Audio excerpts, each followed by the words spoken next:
Assalamualaikum warahmatullahi wabarakatuh.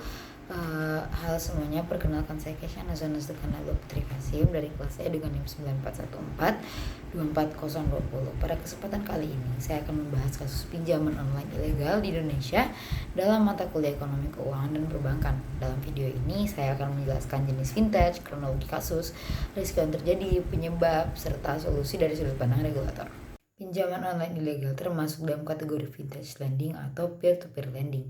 Namun, berbeda dengan vintage resmi, pinjol ilegal tidak terdaftar dan tidak diawasi oleh otoritas seperti OJK. Platform ini biasanya menawarkan proses pinjaman yang sangat cepat dan mudah, bahkan tanpa seleksi yang ketat. Namun, di balik kemudahannya terdapat resiko besar seperti bunga dan denda yang sangat tinggi, serta aturan yang tidak transparan. Pengguna seringkali tidak mendapatkan informasi yang jelas mengenai total pembayaran atau konsekuensi yang akan dihadapi. Hal inilah yang membuat pinjol ilegal menjadi sangat merugikan bagi masyarakat. Fenomena pinjaman online ilegal muncul karena meningkatnya kebutuhan masyarakat akan dana cepat. Banyak orang yang membutuhkan solusi instan, terutama dalam kondisi mendesak. Melihat kondisi tersebut, banyak aplikasi pinjol ilegal bermunculan tanpa izin resmi dan menawarkan pinjaman instan yang terlihat menarik.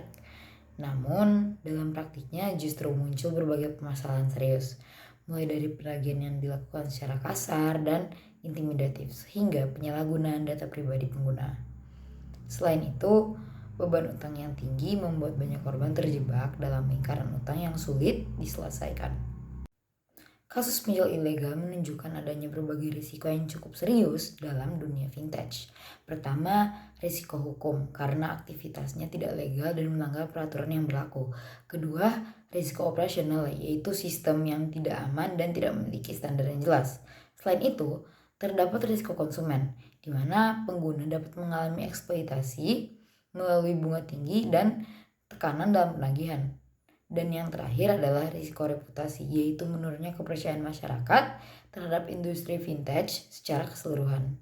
Kasus pinjol ilegal terjadi karena beberapa faktor yang saling berkaitan. Salah satunya adalah rendahnya literasi keuangan masyarakat, sehingga banyak orang belum memahami risiko dari pinjaman online. Selain itu, kebutuhan akan dana cepat membuat masyarakat cenderung memilih solusi instan tanpa mempertimbangkan dampaknya. Di sisi lain, pelaku pinjol ilegal memanfaatkan kondisi ini untuk memperoleh keuntungan yang besar. Ditambah dengan adanya moral hazard, di mana pelaku dengan sengaja melanggar aturan demi mendapatkan profit, sehingga praktik ini terus berkembang. Jika saya sebagai regulator, maka langkah utama yang harus dilakukan adalah melindungi masyarakat dan menerbitkan industri. Pertama, melakukan penindakan tegas dengan memblokir seluruh aplikasi ilegal serta memberikan sanksi hukum kepada pelaku. Kedua, meningkatkan edukasi kepada masyarakat melalui sosialisasi literasi keuangan dan mengajarkan cara membedakan vintage legal dan ilegal. Selain itu, proses perizinan juga perlu diperketat dan pengawasan dilakukan secara rutin agar industri vintage dapat berjalan dengan lebih sehat. Sebagai kesimpulan, pinjaman online ilegal merupakan masalah serius yang dapat merugikan masyarakat, baik secara finansial maupun psikologis.